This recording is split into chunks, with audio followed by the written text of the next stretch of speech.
बुद्धाय जय भीम। मैं आपका दोस्त प्राजागारू आज फिर एक बार धम्मपद की एक नई कहानी को लेकर आया हूँ, विशाखा की कथा। लेकिन इस कहानी की शुरुआत करूँ इससे पहले आप इस चैनल को लाइक कीजिए, सब्सक्राइब कीजिए और हाँ, शेयर करना बिल्कुल भी ना भूलिए। तो सुनते हैं गाथा 213।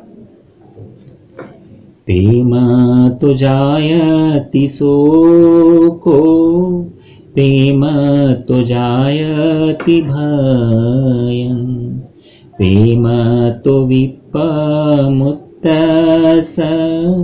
नत्थि शोको कुतो भयं। अर्थात आसक्ति से शोक होता है, आसक्ति से भय भी होता है। आसक्ति रहित को शोक नहीं हुआ करता। भय की बात ही कहाँ, भय की बात ही कहाँ। तो सुनते हैं प्रियजनों से दुख और भय की उत्पत्ति होती है, विशाखा की कथा। महाउपासिका विशाखा की एक पौत्री थी जिसका नाम सुदत्ता था। जब विशाखा घर में नहीं होती थी तो वह भिक्षुओं की आवभगत किया करती थी। कुछ समय बाद सुदत्ता का निधन हो गया। विशाखा ने उसके शरीर का किया क्रियाकर्म कर अपने दुख को संभाल नहीं सकी। वह दुखी होकर समय गुजारने लगी। मन की उसी दुखद स्थिति के साथ वह एक दिन बौद्ध विहार गई तथा शास्त्रा को सादर प्रणाम कर एक और बैठ गई।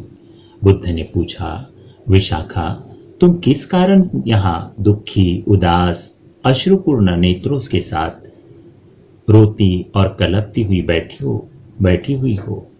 तब विशाखा ने पूरी बात को समझाते हुए कहा, भंते, वह कन्या मुझे अति प्रिय थी, कर्तव्यनिष्ठ थी और सेवा भाव के कारण मेरा सारा काम संभाल लेती थी। अब मुझे उससे के जैसा दूसरा कोई नहीं मिल सकता। विशाखा, मुझे बताओ कि श्रावस्ती में कितने लोग निवास करते हैं? मैंने आपको ही चर्चा करते सुना है कि लाखों में लोग रहते हैं। अगर ये सभी तुमको तुम्हारी सुदत्ता की तरह प्रिय हो जाए तो क्या होगा? क्या तुम ऐसा चाहोगी कि वे सभी लोग उसी तरह तुम्हारे प्रिय हो जाए? हाँ भंते, लेकिन श्रावस्ती में कितने लोग प्रतिदिन मरते हैं? अनेक भंते। ऐसा होने पर यह सुनिश्चित है कि तुम्हारे पास समय ही नहीं बचेगा कि तुम पूरी तरह रो भी सको। तुम दिन रात कुछ नहीं करोगी, सिर्फ रोती ही रहोगी।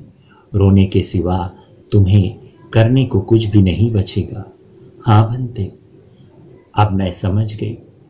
तब बुद्ध ने समझाया, ठीक है, समझ गई। दुखी मत हो। जिनके 100 प्रियजन है उन्हें 100 दुख होगे। जिनका कोई प्रियजन नहीं होगा उन्हें कोई दुख नहीं होगा। ऐसा व्यक्ति राग रहित होकर शोक रहित हो जाता है। यह जो दुख और भय है, ये दोनों ही प्रियजनों से उत्पन्न होते हैं। अतः जिसके प्रियजन का सृजन नहीं किया उसे दुख कैसे होगा? टिप्पणी। बुद्ध के उक्त संदेश से ऐसा प्रतीत हो सकता है कि वे पाषाण की तरह निष्ठुर, कठोर है, क्योंकि वे प्रेम से परिपूर्ण है। इसीलिए वे मानव जाति को दुख से मुक्त कराना चाहते हैं। अपनी शोध के आधार पर मानव जाति से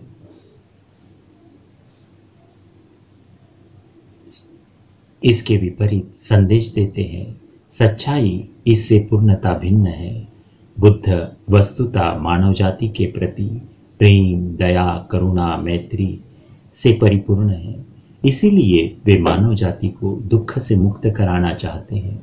अपनी शोध के आधार पर उन्होंने पाया कि मनुष्य को दुख का सबसे बड़ा और एकमात्र कारण है आसक्ति। हमें आसक्ति और प्रेम के बीच का रास्ता, प्रेम के बीच भेद समझना चाहिए।